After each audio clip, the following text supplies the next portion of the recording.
Dovoľte mi, aby som sa predstavila. Moje meno je Alžbieta Mackoviaková a som žiačkou základnej umeleckej školy v Gelnici, kde študujem hru na klavíri a výtvarné umenie.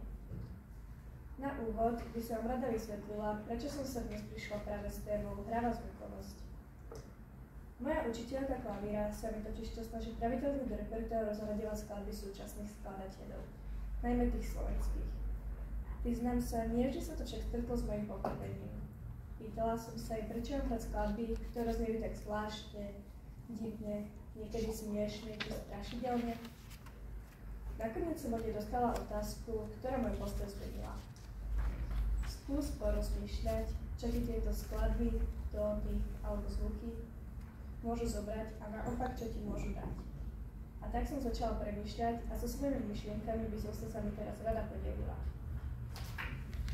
Pozrieme sa neskôr na to, čo diela súčasných autorov spája. Je to rozmanitá práca so zvukom. A keďže v tomto príspevku budem rozprávať o skladbách určených nám deťom, tak som si to zvukovosť nazvala hravou. A čo to vlastne je, ako ju ja rozumiem? Hravá zvukovosť to sú tóny, napríklad tóny klavíra, ktoré sú niečím výnimočné. Môžu byť zábavné, divné, nevšedné, úplne iné, ako by sme čakali. Hravá zvukovosť tiež znamená, že zvuky nemusíme len vytvárať a počúvať, ale môžeme sa s nimi hrať, skúšať nové veci a objavovať také, ktoré by nám nikdy predtým nenapadli. Možno ste si niekedy všimli, že zvuky prírody alebo mesta môžu znieť úplne ako hudba. Keď sa prechádzate po lese a počujete, ako vietor fúka cez stromy, alebo ako sa rozprávajú zvieratá. Tieto zvuky by mohli byť tiež hudbou, aj keď ich nepočujeme na hudobných nástrojoch. Práve súčasní skladatelia sa často snažia tieto zvuky napodobňovať. No a takto vzniká hravá zvukovosť. Shrním to.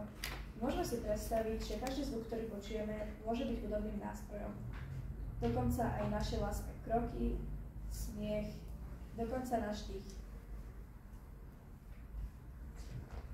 Teraz by som poprosila svoju kamarátku Beťku, aby prišla ku mne a spoločne vám to, o čom rozprávam, aj ukážeme.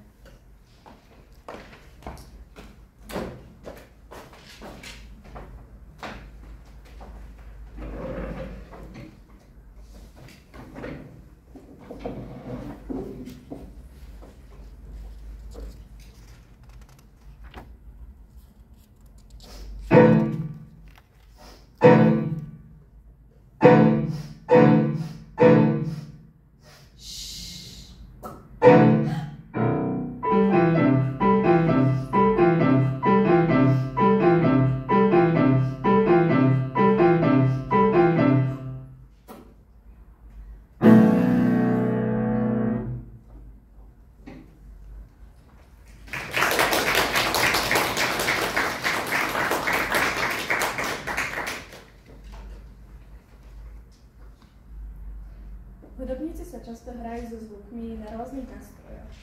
Napríklad na klavíri sa dajú využiť rôzne techniky.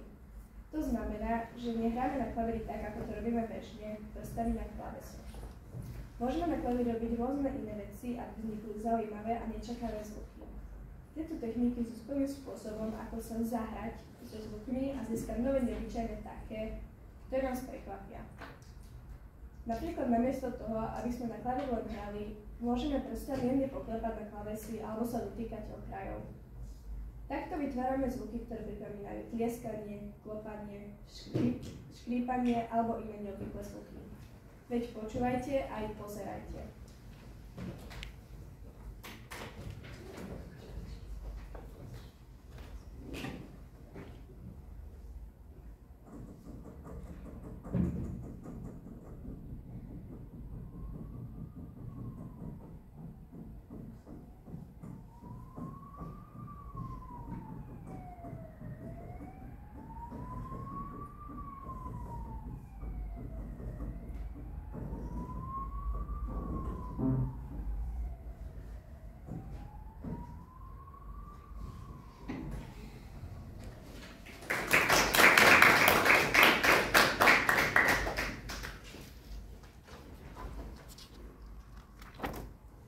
Hudba nie je len o zvukoch, ale aj o pohybe.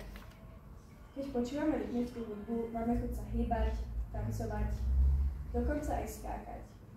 Hravá zvukovosť nám umožňuje vytvárať nové rytmy, ktoré nás pozbudzujú k pohybu.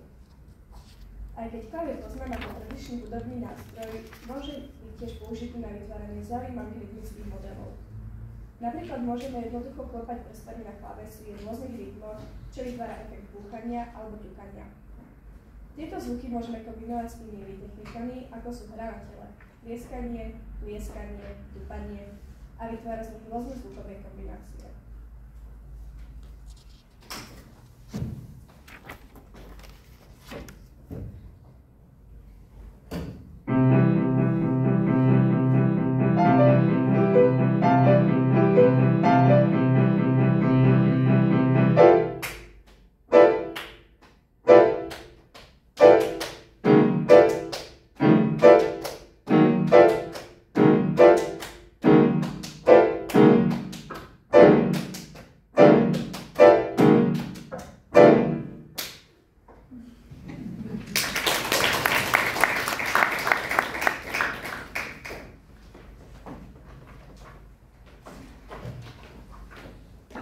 Položme si teraz otázku. Ako sa vlastne dá so zvukmi? Stačí len nebať sa experimentovať. Každý zvuk, ktorý počujeme, môže byť súčasťou hudby a pomôže nám vyjadriť naše pocity, myšlienky a nápady. A teraz odpoveď na otázku mojej učiteľky. Skús porozmýšľať, čo ti tieto skladby, tóny, zvuky môžu zobrať a naopak, čo ti môžu dať. Čo mi môžu zobrať, to zatiaľ neviem, ale viem, čo mi môžu dať. Hravé zvuky nám dávajú šancu vymýšľať nové veci. Nemusíme sa držať len tradičných melódií. Môžeme si vytvárať zvuky, ktoré sú úplne iné a neobvyklé. Tým sa učíme, ako byť tvorivý a objavujeme nové spôsoby, ako tvoriť hudbu. Keď sa hráme s rôznymi zvukmi, musíme ich naozaj pozorne počúvať. To znamená, že sa stáva lepšími v počúvaní zvukov. Nielen tých, ktoré poznáme, ale aj tých, ktoré sú nové a zvláštne. Pomáha nám to lepšie rozumieť hudbe. Zlepšujeme si tak hudobnú pamäť a schopnosť rozlišovať jemné rozdiely v tónoch. Experimentovanie s novými technikami zlepšuje naše technické zručnosti. Na začiatku to môže byť trochu ťažké, ale časom sa stávame lepšími, rýchlejšími a zručnejšími v tom, čo robíme. Niektoré zvuky môžu vyjadrovať pocity, ktoré sa nedajú povedať slovami. Keď na klavíri používame rôzne techniky na vytváranie neobvyklých zvukov, môžeme sa cítiť šťastný, smutný, nahnevaný, dokonca aj prekvapený či zvedavý. Tieto zvuky nám umožňujú vyjadriť sa spôsobom, ktorý je pre nás prirodzený. Pri práci s hravou zvukovosťou sa učíme, že nie všetko musí byť dokonalé, ale presne podľa pravidiel. Experimentovanie so zvukmi a technikami môže byť náhodným, ale fascinujúcim objavom. To nám ukazuje, že chyby sú súčasťou tvorby a že každý nový pokus prináša nové skúsenosti. Môžeme experimentovať a učiť sa nové veci bez toho, aby sme sa báli, že sa niečo pokazí. To podporuje našu odvahu skúšať, objavovať a nebať sa robiť chyby aj v iných oblastiach našho života. Keď sa hráme s rôznymi zvukmi, môžeme sa pripojiť k iným deťom a spoločne vytvárať hudbu. Môžeme sa navzájom počúvať a reagovať na to, čo robí niekto iný. To nám pomáha byť lepšími v spolupráci a učiť sa, ako pracovať s ostatnými na vytvorení niečoho úžasného. Hravá zvukovosť nás baví, keď sa cítime slobodne. Hudba sa stáva nielen našou povinnosťou, ale niečím, čo nám pomáha vyjadriť svoje pocity, myšlienky, názory, nálady. A to je tým najväčším dôvodom, prečo hrať. Hravá zvukovosť je pre nás veľmi dôležitá, pretože podporuje našu kreativitu, technické zručnosti, schopnosť improvizovať a vyjadrovať svoje pocity. Umožňuje nám vidieť hudbu iným spôsobom a objavovať nové zvuky, ktoré môžu byť nielen zábavné, ale aj obohacujúce. Experimentovanie so zvukmi a technikami otvára dvere novým hudobným svetom a ponúka nezabudnutelné zážitky. Ďakujem vám za pozornosť.